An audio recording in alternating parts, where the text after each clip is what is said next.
All right, let's finish up the chapter and this time move from more managerial and looking more closely at leadership. What are employees looking for in a leader? Well, they want leaders that they can trust and leaders that will be honest with them at all times. So they want integrity and honesty and straightforwardness. Employees want leaders who will be fair and treat them equally. They want leaders to be as transparent as possible and provide regular communication to keep them informed. They don't want any ambiguity when it comes to what the tasks at hand are, what their responsibilities are, what the expectations are in said responsibilities. And they also want leaders who are motivated in achieving organizational goals.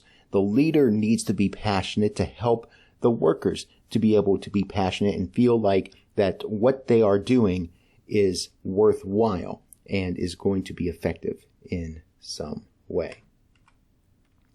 Some leadership theories that we'll come across now, and again, these are different approaches to leadership traits and styles, and you can take these and perhaps decide if one works better for you than another, or if it's a catalyst for you to kind of search something else out that might be out there in terms of guidance for leaders. But the first one we're going to talk about are the various leadership types that are proposed by Lewin, Lippitt, and White. And there are 3 different ones here that they have come up with. There is the autocratic leader. Autocratic leaders are authoritarian leaders who have little trust in their employees. They make decisions on their own, do not consult others, and exhibit very strict behavior. These are the types of people that is basically, it's my way or the highway. Do my thing, do it my way, do it within the structure that I provide, and don't ask questions about it. There actually is a case for that in certain situations, but that is that sort of role where the leader pretty much maintains total control and total expectation. Democratic leaders are leaders that encourage participation among their team members. They encourage creativity and engage others' opinions.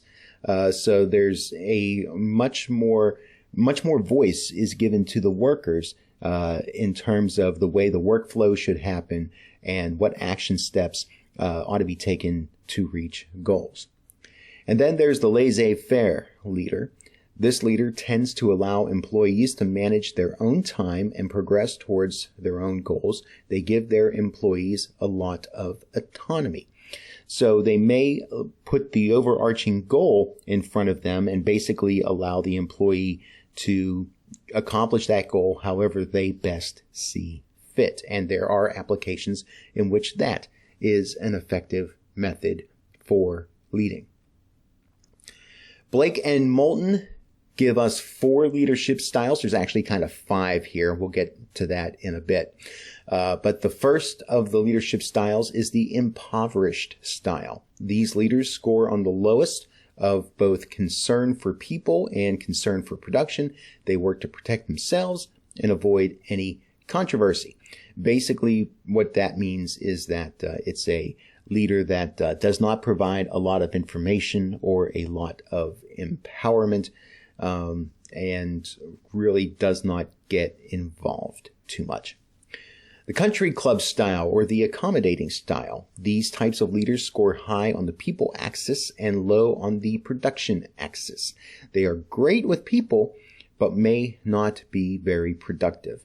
This is the guy or gal that you like personally, is very amicable to work with, but may not really help you to achieve the goals that you have as a unit. The dictatorial style. Here the leader scores high on production but low on employees. Their employees are paid a wage and they expect high performance.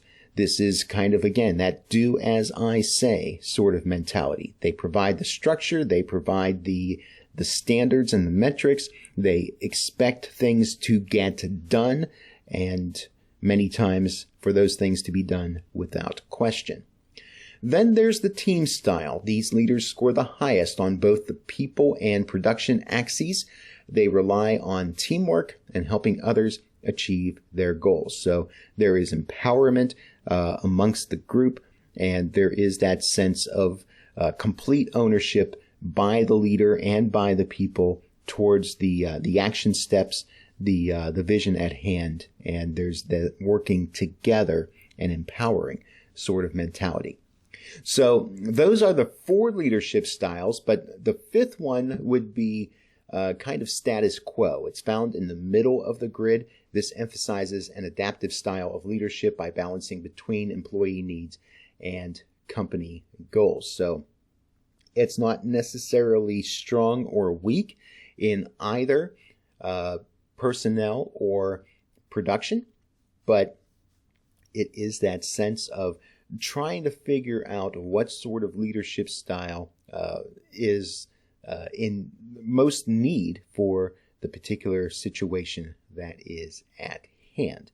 And that is something that may or may not work in all situations, depending on how that balance is determined and then carried out.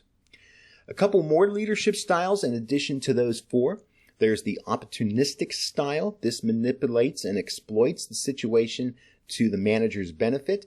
Managers move around the grid as needs dictate. So it's starting at that status quo point and then kind of gravitating towards, I should say, whatever is they felt that they need to do at that particular moment. And then there's the paternalistic style. This tends to be prescriptive and can be very judgmental. This style offers praise and support, but does not like to be challenged. So there's too much of encouragement and positivity without also taking the opportunities when they're necessary for important feedback and objective criticism and taking action steps to remedy any problems that may arise. Another theory, the situational leadership theory, brought to us by Henry and Blanchard. There are different categories here. The first one is telling. The telling aspect is when the leaders identify roles for each of their subordinates and tells them what, where, and how to do the task. So this would be more of that authoritative, dictatorial kind of style. Selling. The selling leader provides direction and engages employees in giving feedback on how to complete the task. So in this sort of scenario, the leader is kind of persuading and convincing the workers to do a certain thing, but also to listen to the employees in terms of their thoughts on what needs to happen and how. The participating leader, the focus is on decision-making with employees, facilitating high relationships with others, getting them to be involved and take on a certain level of ownership themselves. And then there's the delegating leadership style. This particular leader is involved in decision-making but passes responsibility of the tasks to others while still monitoring the situation. This kind of style is a little more autonomous.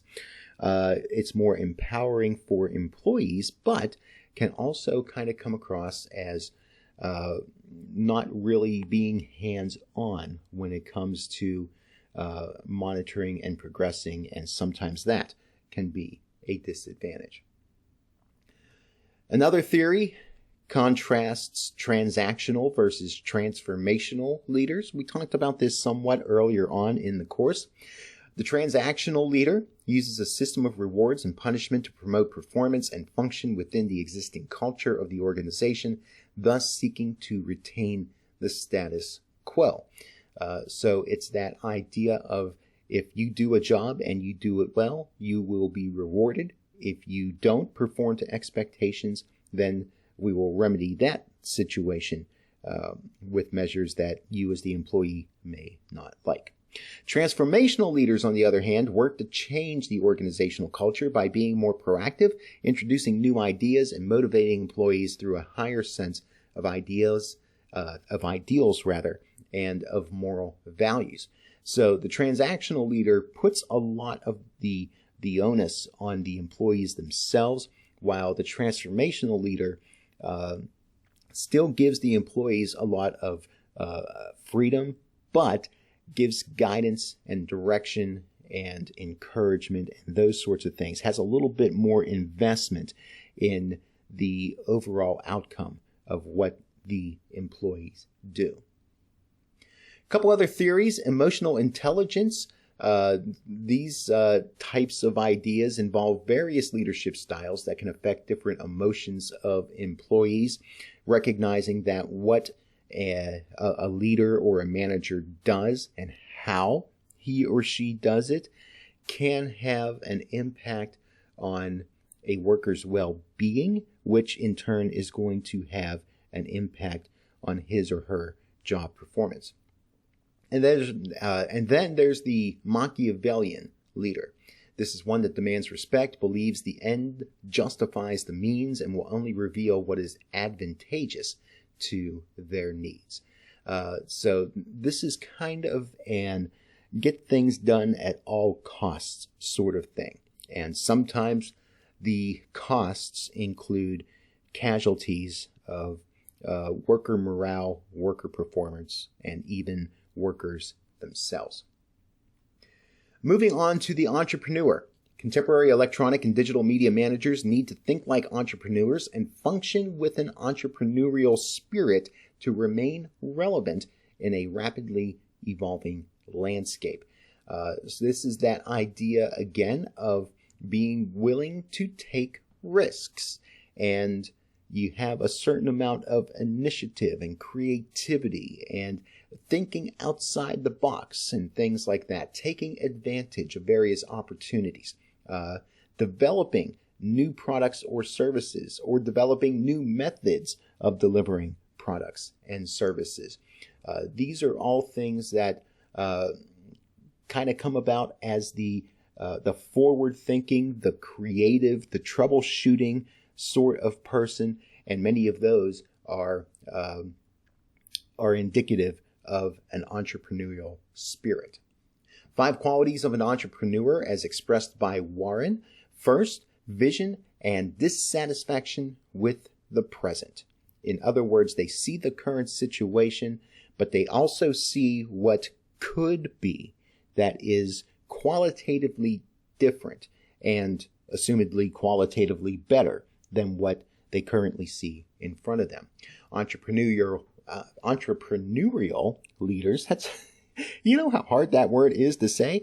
Entrepreneurial leaders have a distinct vision and can see things that others can't in terms of future possibilities. They're not satisfied with maintaining the status quo. They look for ways to improve things, which is that kind of thought of the vision being the ideal of what it is that we're going for. Second quality, taking advantage of your unfair advantages. Leverage whatever advantages you have in building your enterprise. If you see that there is a weakness out there that you feel comfortable taking advantage of in some way, that's not always a sinister idea. Sometimes it's just the aspect that you have a situation or a concept or a product that is better or more effective, and you use that to your strength. Thirdly, recruiting other people and sharing the vision. A good entrepreneur builds a team of other people who can contribute and add to the vision. Strong leaders are very good at attracting people that want to be led by them.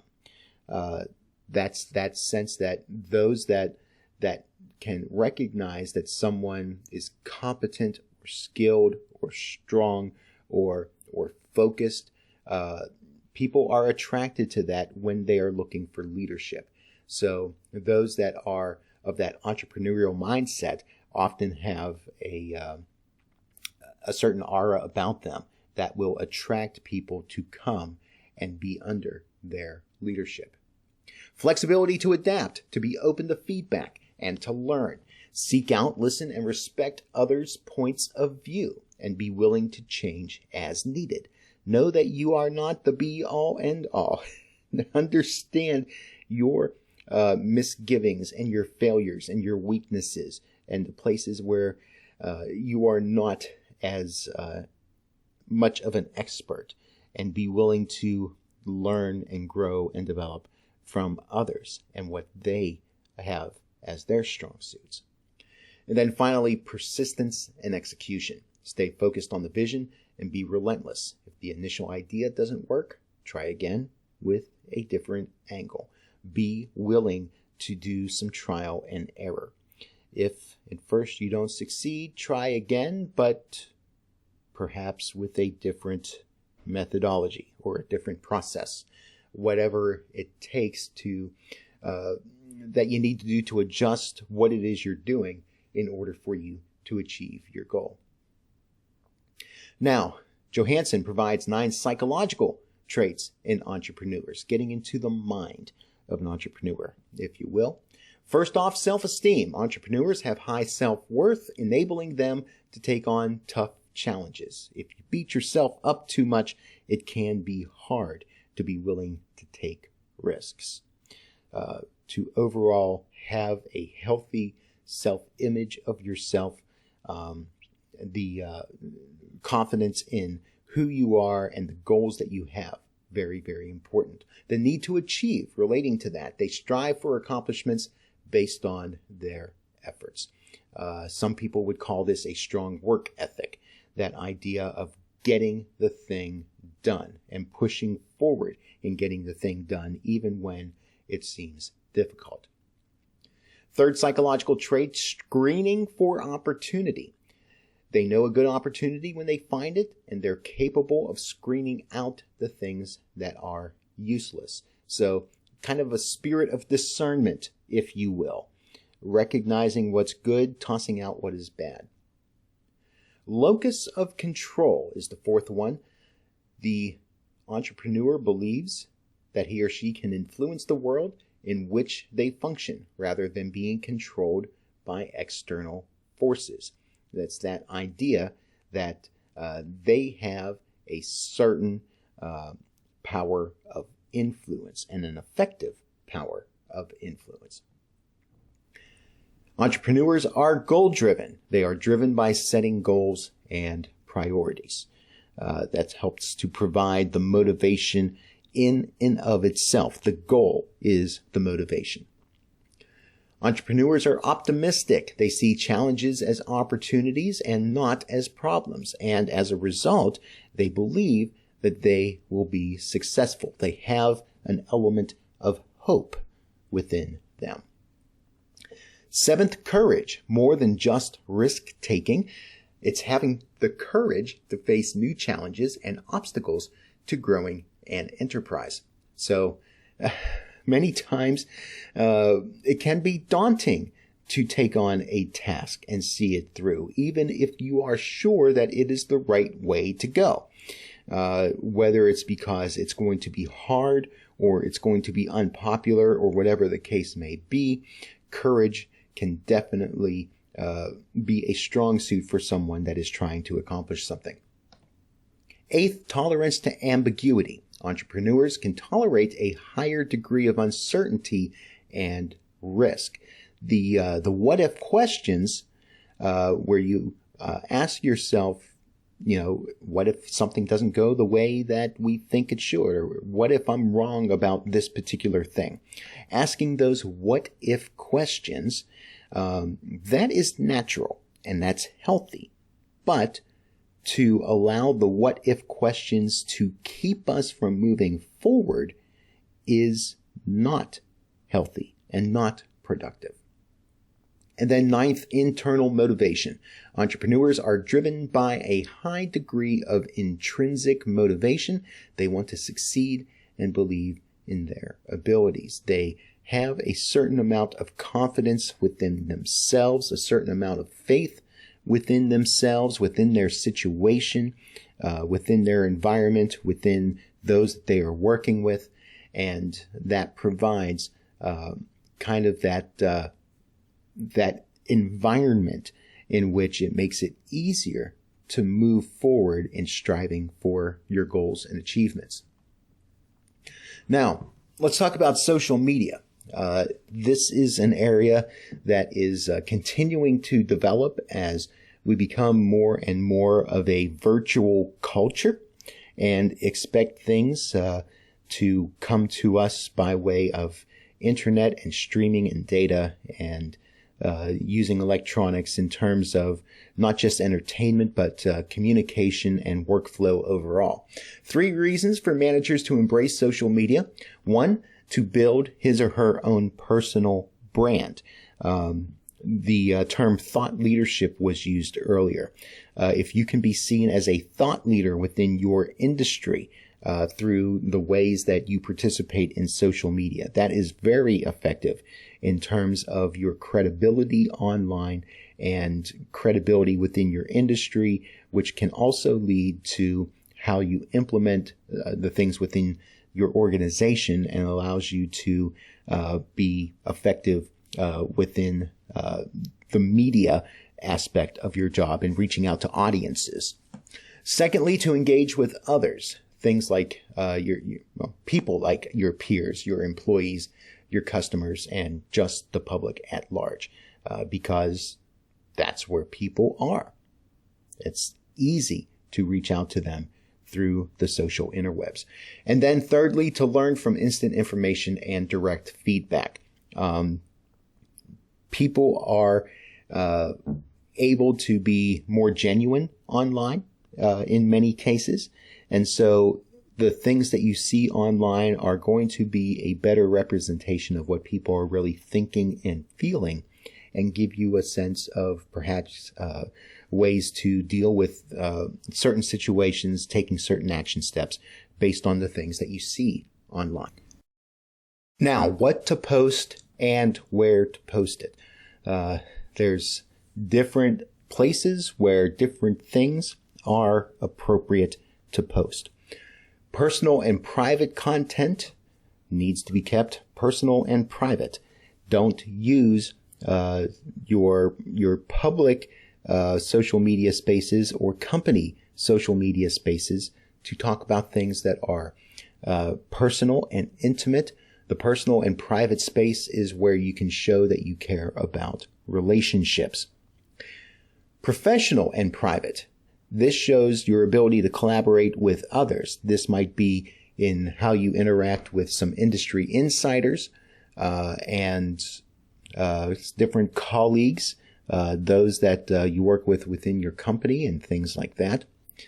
Personal and public shows that you want to share information. These are the things that don't necessarily need to be kept tight to the chest, but allow your personality to show and allow for you to be within part of the discourse of the online community.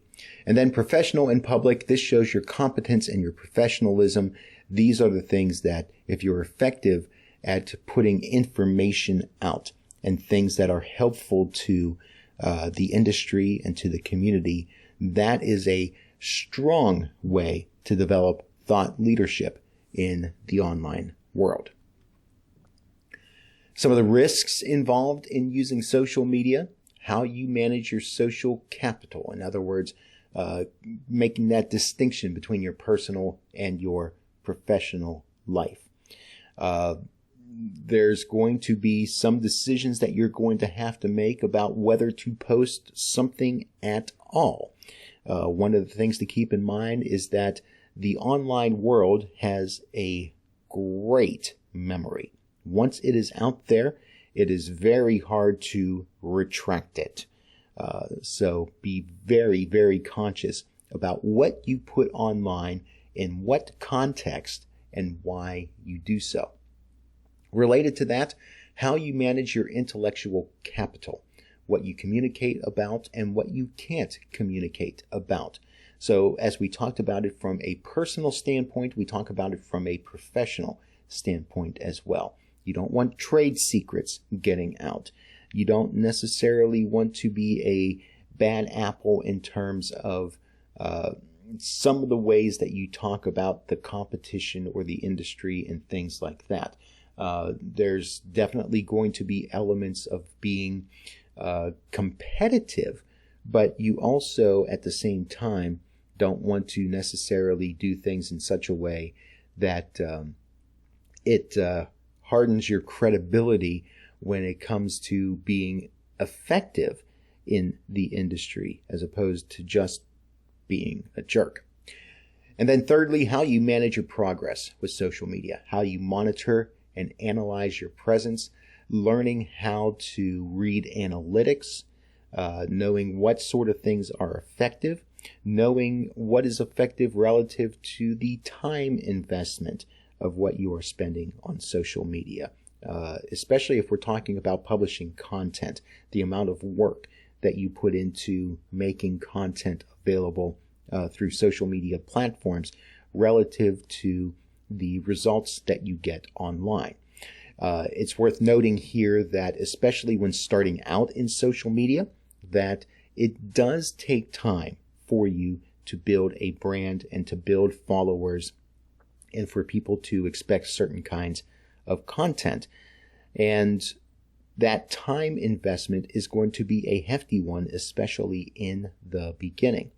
But also make sure at the same time that the efforts that you put online are going to overall support the goals that you have as a leader and for the company that you are representing. With that, that's going to do it for Chapter 13.